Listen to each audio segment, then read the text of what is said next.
Terry Bollea, a.k.a. Hulk Hogan, passed away on Thursday at the age of 71. I told you guys in the SmackDown reaction show we did on Saturday morning that I had been traveling, you could tell from my location, and we were going to do a video on it, and I just wanted to sort of get back to my normal recording spot here and also have a little bit more time, right, to gather some thoughts, read, watch, listen, and see what everybody else has kind of been talking about. And as you know, if you're online, you've seen a lot of stuff. You've seen a variety of opinions on Terry Bollea, Hulk Hogan, over the past 72 hours or whatever it's been. And I think before we get into all of that, and I kind of just, give you my thoughts on his legacy and those things, I think it is important, as I think many other people in this field have done, to obviously mention the things at the start here, that this is not a simple, straightforward thing in terms of, all right, you can only talk about the in-the-ring legacy for Hulk Hogan, or you can only talk about the stuff that happened outside of the ring, right? Because it was such a larger-than-life figure to where sometimes, and we've said this in professional wrestling before, right? Real life blends into just the world of pro wrestling. Hulk Hogan was Hulk Hogan, right? A very public, mainstream sort of figure that was always visible. And when he was out in public, you didn't look at this guy and say, hey, there's Terry Bollea. Now that's Hulk Hogan, right? Because he had the aura, the larger-in-life figure throughout however many decades, right, of his time in professional wrestling. But I also think it's important before, you start the conversation to say, I am not the person who feels like I have to tell someone else what they should think about a figure that, yes, did a lot of great things in professional wrestling, took professional wrestling to a level that right now, if you just kind of jumped in recently, you couldn't even sort of comprehend. And to me, the number that stands out with that is the 33 million people who watched the main event in 1988, right, on NBC. A 15.2 Nielsen rating, whatever it was, 33 million people watching. As you've got Hulk Hogan and Andre the Giant as the big focus there.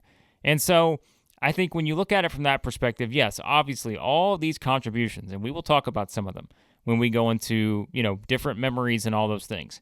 But you also have to have the conversation within the context of, yes, this is someone who has said things and done things that rightfully pissed off a lot of people.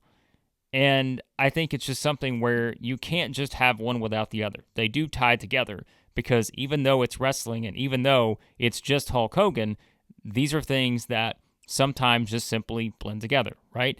And so I think from that perspective, I don't, feel like someone who should sit here and tell someone else how they should react to a figure like this passing away, because I have seen a lot of different thoughts and a lot of different opinions and feelings on this. And so, again, there are so many people, I think, who have done really good sort of journalistic work over the past 3 days or so in terms of really getting into all the different details of what was, again, someone that when you think about over that many decades and that many notable stories from his life, both inside and outside of the ring, the good and the bad, there are so many things, and we will not probably even get close to getting into all of them on this particular video, because this thing probably won't be 2 hours or anything like that, right?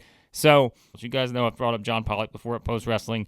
John has written what I think now is a 4-part series on Hulk Hogan's life. Like, if you go over to postwrestling.com, you can find it. It is a tremendous read because it does not leave any sort of stone unturned in terms of, again, going into everything, not just one side, not just the other side, every little thing that really ties into that complete legacy for someone like Hulk Hogan.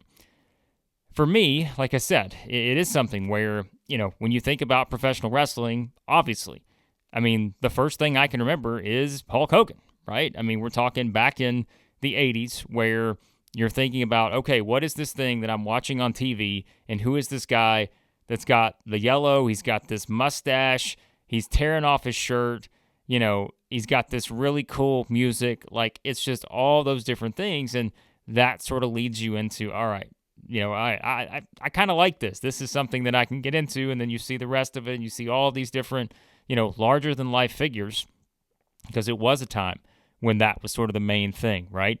It was just simply a visible difference between all these people that I was seeing in the WWF versus just your everyday life, right? Where it's just these are these superhero type guys, whether it was Hogan, whether it was the Ultimate Warrior, Randy Savage, and you just keep going on, where all these people just felt like they were figures that were just not real. They were just simply, people that I think that you looked at and just that was kind of all right. Like I like this. I identify with this. This is a cool thing. I'm so kind of attracted to this idea that you have these guys that are in a ring, they're fighting each other, good versus bad, and it's a story I can get behind, right? And so I think when I look back at that, that's certainly, my earliest memory is thinking about that. And I also will say, and yes, this may, gets a little personal, but like for me as a child, like one of the things that I will tell you even to this day that I think is one of my fondest memories was watching professional wrestling with my grandfather, who passed away 15 years ago. And one of the things was that, yes, like we did other things together and all that, but like it was just that time where we knew, all right, this is coming on. We're going to sit down. He had, the lounge chair where he lounged all the way back, and I'm sitting over here on the couch, and we are just both just locked in watching professional wrestling. That's what we did all the way up through the Monday Night Wars, right? Where we're watching, we're flipping back and forth between Raw and Nitro. And, one of us would like, let's flip back and watch this other one. Then someone else, like, well, no, I'd rather watch Nitro than Raw right now. And so the back and forth there, we watched every pay-per-view every Sunday, right? The amount of money he probably spent that I didn't even, at the time, not even thought about buying these pay-per-views. Or we'd go to, I think it was his brother's house, and we'd watch some of these, there. And it was just, that was a time that even again, like I said, to this day, one of the fondest memories of my entire, life to this point, really. I mean, that is the honest truth. And so when you think about that, and it kind of goes back to what I was talking about a minute ago, where everyone has a different experience. Like, to me, that was such a sort of visceral experience that still, again, to this day, I think about. It is just one of those where it's hard to just completely say, all right, well, it wasn't a big deal and all that. It was. Like, it was a huge deal. And again, Hulk Hogan was a big part of that. He was 90-something% of the reason that probably existed in the first place, because that was the person who caught my attention from the start. Now, sure, eventually, like other people, hey, I became the guy that I wanted to see the Ultimate Warrior beat Hulk Hogan at WrestleMania 6. I was like, come on, like I was a big Warrior guy after they had the interaction at the Royal Rumble in 1990. I'm thinking, okay, obviously I'm not, online reading, the Wrestling Observer and all this other stuff at the time, but I knew, I'm like, hey, those two guys were in the ring together at the Royal Rumble. What the crowd just reacted. I was losing my mind, and I'm like, all right, I want to see the Ultimate Warrior beat Hulk Hogan. Didn't think it was going to happen, but it did. And so all those different moments like that, right? And even now when you go back and you're just thinking about, okay, this was such a big part of my life. And I say this like Hulk Hogan was a big part, not of my personal life. I didn't know the guy, never met the guy. But even to this point, doing a wrestling YouTube channel, wanting to do numerous podcasts over the years and writing and all this other stuff that I've done, like, yes, I'm not saying that wrestling would not have continued to exist without Hulk Hogan.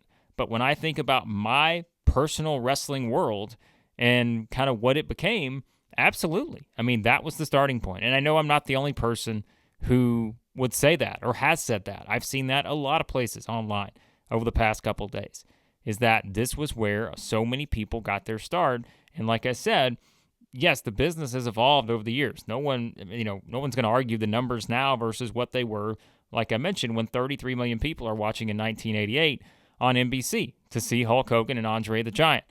It's just a much different world now.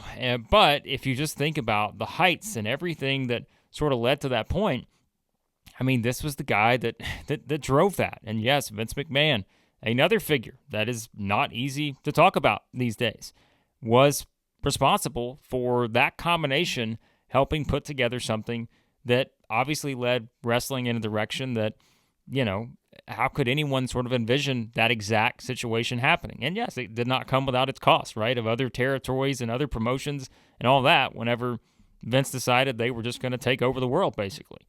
And that's what they did. And, when you obviously tie in the other things to it, where, for me, I think about everyone always has the discussion. It's been had quite a bit over the past couple of days. Could the WWF, could wrestling be what it is without Hulk Hogan? If it was someone else, if you had thrown someone else into that spot, would it have become what it became? And I've seen some people just scoff at it and say, you know what? It still would have been great. It still would have been that upper tier. And it's very possible, right? Because it just depends on the person that's replacing him in that scenario. But I just think we cannot discount the idea that there was only one that could do what he did. It was that unique combination of all the things that you needed. It was the look, it was the charisma, it was probably, too, the backstage stuff, knowing how to navigate things. And, of course, yes, people are going to talk about the backstage politics and all this throughout his career, which was obviously a big talking point. But there was only one person, in my opinion, that I think you could have put in that spot and, certainly have it play out that exact same way. And there will be people that argue that point, and that's fine because, it just depends on the person to me. It depends on who you're replacing him with. But I just don't know that there was another option out there that was going to match the unique combination that person, Hulk Hogan, had to be able to, again, put himself in that position for Vince McMahon, to put him in that position, and to have the rewards in terms of where the business went play out the way that it did. And, too, I think about another discussion that's always had with him and why you will see Mount Rushmores and all this other stuff in wrestling, and people will just, again, discount the idea that someone like Hulk Hogan, who didn't have, a 5-star match every single night, could ever be on wrestling's Mount Rushmore. But I just can't see any sort of option, at least for me. And like I said, I'm not going to tell other people what to think. But I can't see any other option where he is not on that because of the fact that he was someone that he knew exactly what you needed to get to make the money and to be able to get the reaction from the crowd, which to me is still what it's all about. And I think the point there is what, right? It's that it's not about every single night having to go out and do everything that you possibly can from a physical standpoint and just leaving it all out there. It's about the emotion. It's about, like I said, the story. You guys know we love that more than anything here on this channel. And when you think about it from the wrestling perspective, yes, like absolutely, this is a guy that did not do a lot in terms of the wrestling type, right? Like he was not the guy who was going to come out and do 50 moves in a match. But he knew what he had to do to get the crowd reaction because that was what made the money. And that's what pushed things forward. For the visibility, again, to a level that we just have not ever seen again. We can talk about how, you're getting the 6 point whatever ratings and all of these numbers in the Attitude Era, but there wasn't 33 million people tuning in the way there was in 1988 for, again, yes, it's on NBC. It's that kind of scenario, but a lot of that was driven by a figure like Hulk Hogan. And to kind of tie into that, you can think about it and say, well, this was a guy that didn't do a lot in terms of the wrestling aspect, just the pure, professional wrestling, physical type stuff. But if you really think about it, I mean, look at what kind of broke down. And we know too, like, let's call it what it is. I mean, there were steroids involved and all this other stuff. But if you think about the guy who did one of the simplest moves, right? A big boot and a leg drop. But you think about how many times over the years, and people always have brought this up, how many times did he do the leg drop? And he's said this before in interviews in the past and all that. But just that simple leg drop, time and time again throughout the years.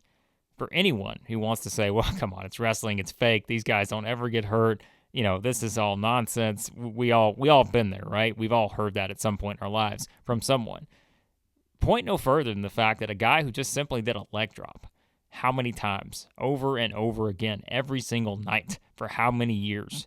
Of course, this is back, too, when they're having, the house shows, sometimes 2 or 3 a day in the WWF back at sort of the heyday there at different points in the 80s. You've got different crews at different locations. But, I mean, this is a guy doing the leg drop over and over and over again, one of the simplest looking moves.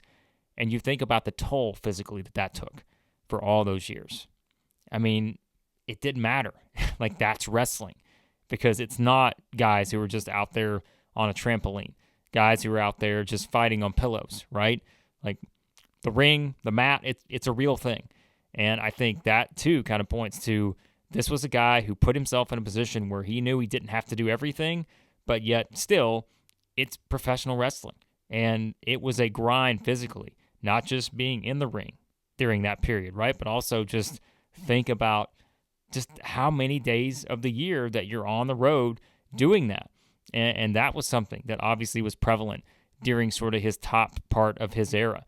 You can look at, again, the different things, I think, throughout his career where it wasn't all good, right? I mean, like I said, you can sort of point to like the steroid trials and all that stuff that came up in the early 90s. Like I mentioned, you can look at sort of the way things played out. They did the WrestleMania 9 documentary recently, and that you can find that on Peacock or whatever, and all the things that led to him being the person that walked out with the WWF title at WrestleMania 9. And the feelings that continued from Bret Hart, thinking, how the hell did this happen? How was Hulk Hogan the person who walked out with the championship? And that did not do many favors, I think, for a lot of fans. And of course, we know not long after, he winds up going to WCW.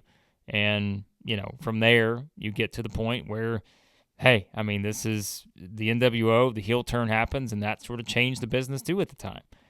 And, I think at that point too, you can go back and say, well, we can talk about, what the NWO did for WCW.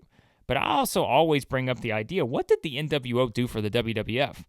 Because if the NWO doesn't happen, then does it force, the WWF and Vince McMahon to be as creative as they were and to be in a position where they're trying as many new things as they did and ultimately, take off to the level where they do win the war, right?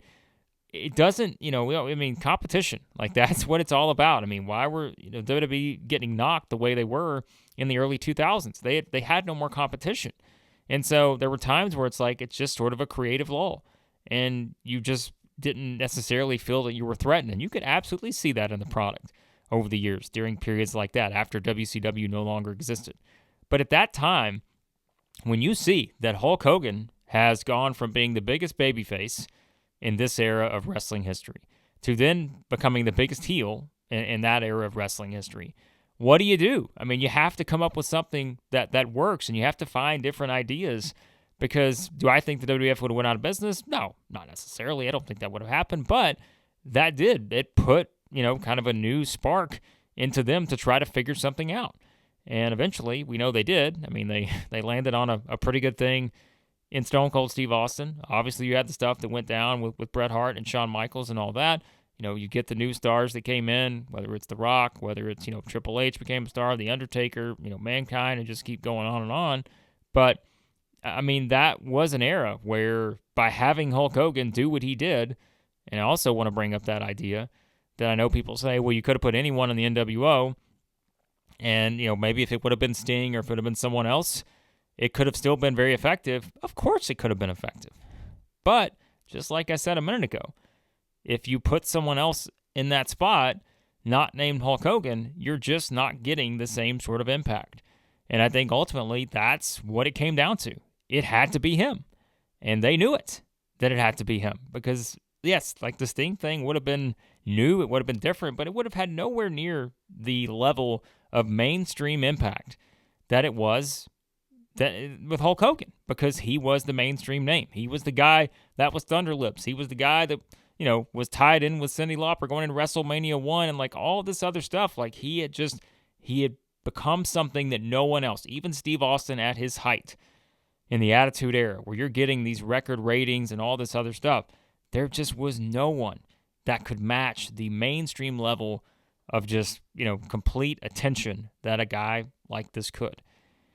And so, like I said, you sort of fast forward, into the next part of the era, and obviously you have the match, like I mentioned, at WrestleMania 2018 with The Rock, and how that sort of kind of once again put him in a position where his legacy at that time takes another direction, right? And it's just, once again, it's him. He is the focus of everything. And I've heard some people talk about that too over the past couple of days, in these podcasts and such. Hogan was the master of always putting himself in a position where even if he lost matches, he was still the focus coming out of it, right? He was the focus, even if he lost some of these matches. It was the case with The Rock. The case where he would lose the championship to the Ultimate Warrior, but he came out as sort of the sympathetic figure coming out of that. And I know people have brought up the stuff, with the matches where, hey, he lost to Goldberg, he lost to, Lex Luger, got the title back. You lose the match to Brock Lesnar, all those, but like these were ones that you're thinking at the time he's going to eventually get those back. And so it was just, that is part of his story, right? It was the politics and the stuff in the back where this guy found a way. And I was actually, someone shared this on Twitter, and I don't remember what the link is, or, sure some of you guys would be fascinated by this, but someone shared on Twitter. I'm going to assume this is real. I probably should never do that when it becomes online stuff these days, especially with AI and everything. But, shared a copy of a contract, I guess, and some of you guys may have already seen this, his WCW contract and what that entailed, and all the different incentives that are in there, and all the specific language that did what? I mean, it set Hulk Hogan up for success. No one else. It set Hulk Hogan up for success. But, too, that was professional wrestling. It's still not anywhere near what it was, but like it still is, right? You want to be able to take care of yourself because you're the one physically who's doing these things and putting your body on the line.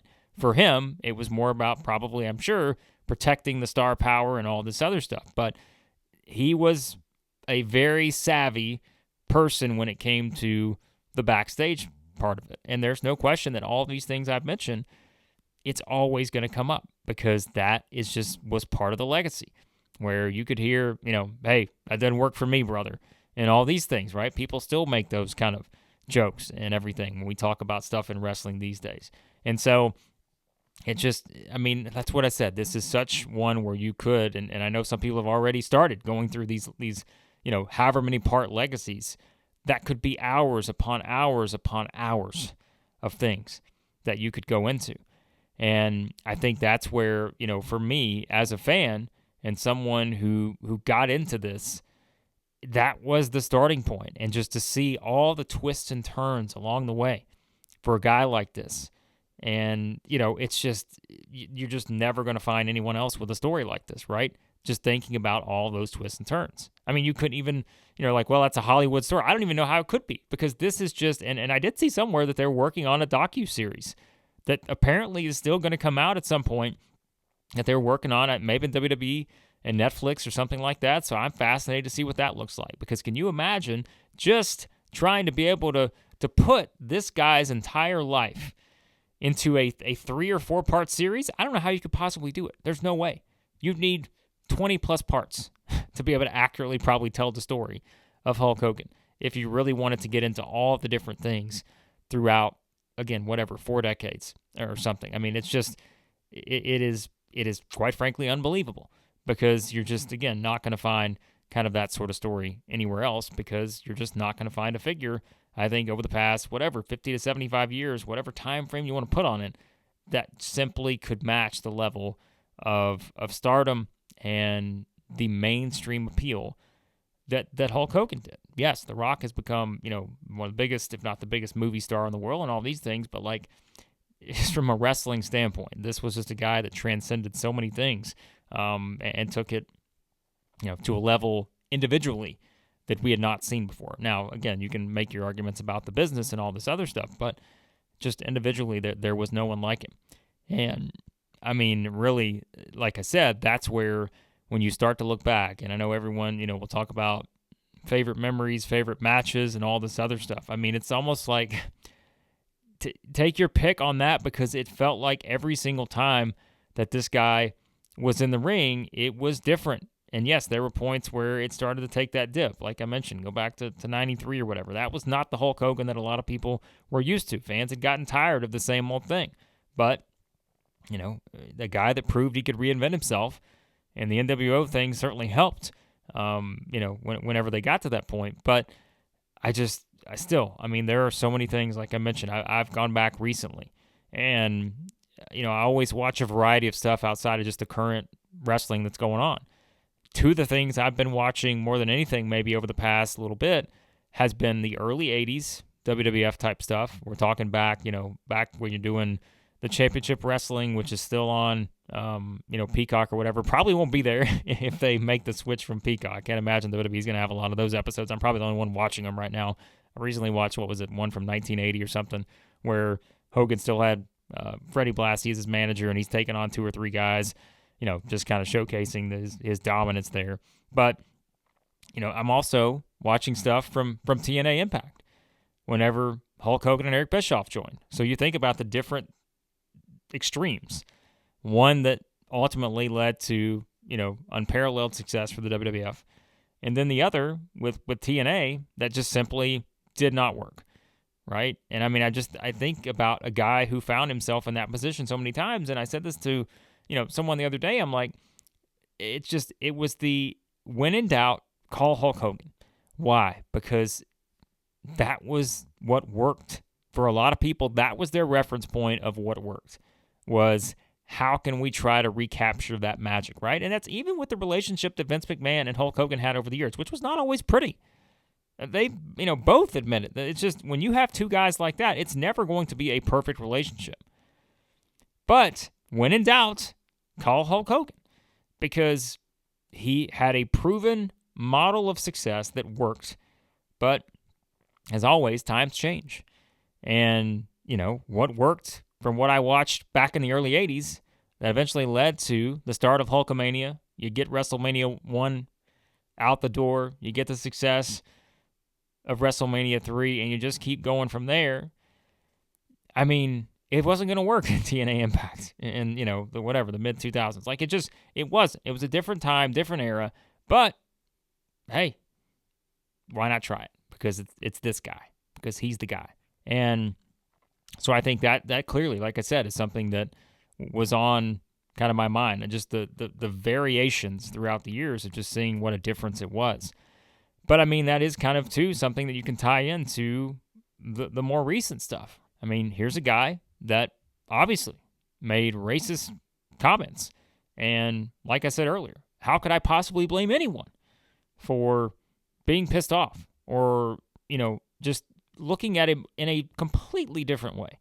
How could I possibly look at that and say, nope, you can't do that, because that's still Hulk Hogan. He's still the guy that, invented wrestling or whatever. He didn't invent wrestling. Let's call it what it is. But you get my point. So then, take it even to the point of like the last time we saw him on WWE television is Netflix, right? And the booze and all this other stuff. And so I just think, like I mentioned, if you go all the way back from the start, you go all the way to the end of things. I mean, it is a story unlike any other. And like I mentioned, that story has to include the stuff in the ring, it has to include the stuff outside the ring. You can't tell one without the other.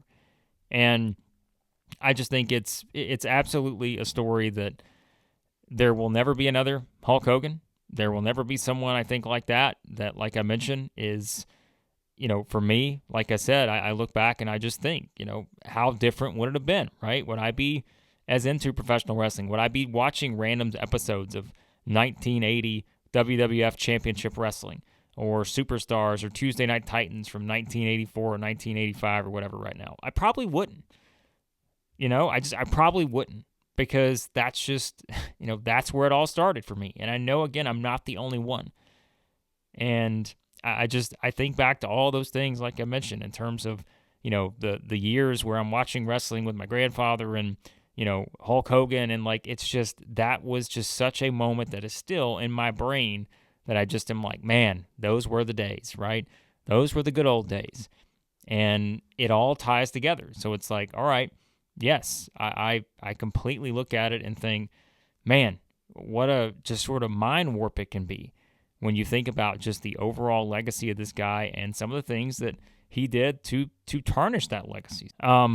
Yeah, like it is just one that I think back, and I mean, like I said, we could make this longer. I'm looking at the, like, I don't even know how long we've gone right now. I've just been talking, and so I'm like, this isn't one that I probably will even edit very much at all, because I'm just like, I was just going to hit the record button and just talk, because I probably could have done this live. You guys could have weighed in. That may have been the better way to do it. I apologize for not doing it that way, but, I mean, I'm sure you can leave your comments and give me your thoughts because I always value your opinions on this. Especially, like I said, stuff like this where we haven't really had to do many videos like this on the channel, if any, because there's only one Hulk Hogan.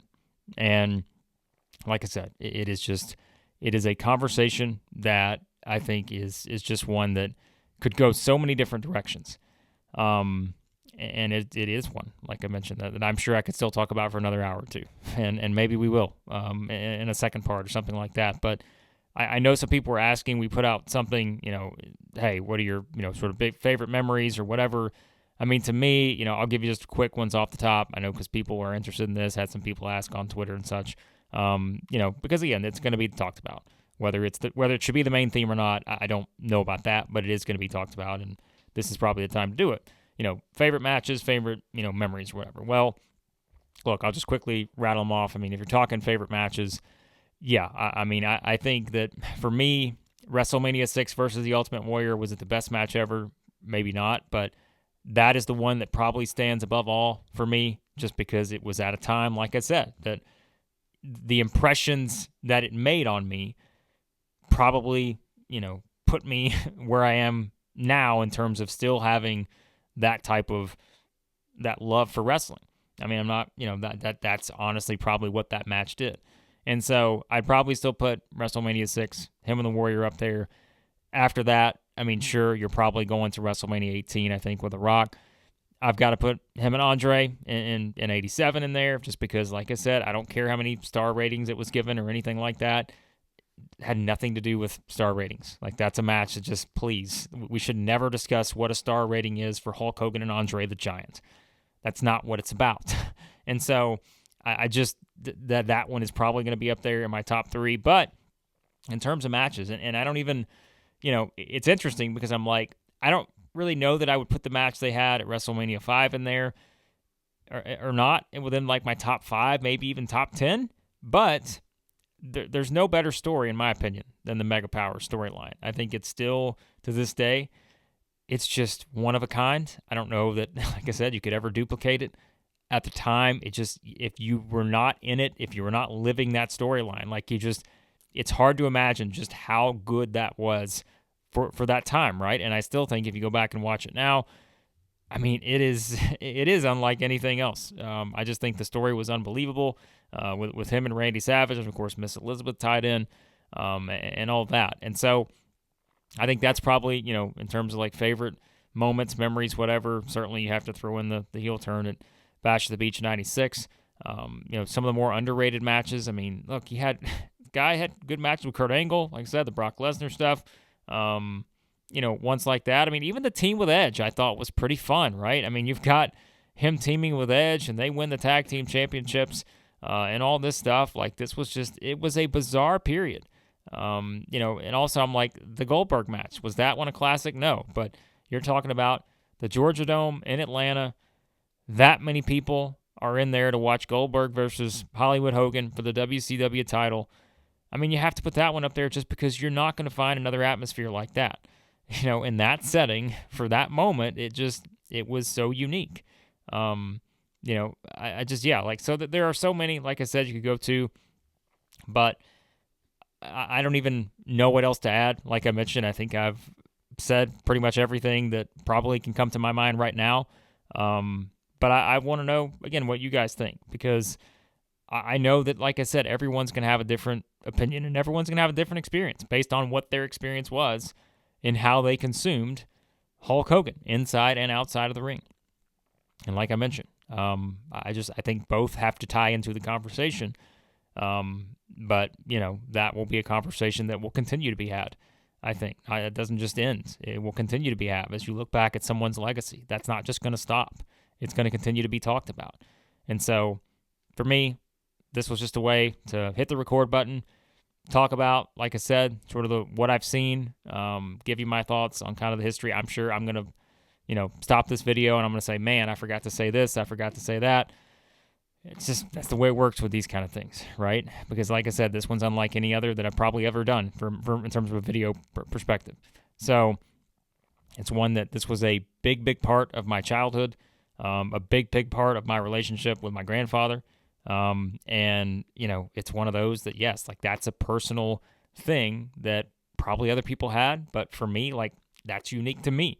And I can also, though, completely take a step back and say, man, like this guy did some things that how could I ever say, you know what, that's okay. I can't condone, some of those things. It's just not possible. So that's professional wrestling, where it's like you have a character, this sort of mythical type figure, but there's also a person. And, those two things have to tie together, even if Hulk Hogan was pretty much to everyone Hulk Hogan. So there you go, guys. I, again, am not going to hit on everything that I probably want to discuss, but just hit record and want to talk about it a little bit because I know everyone else has done it on their wrestling channels, and why would I not, right? So there are my thoughts. Let me know your thoughts in the comments. Always appreciate you watching. Hit the subscribe button, hit the like button as well, and let me know your thoughts on the legacy of Hulk Hogan.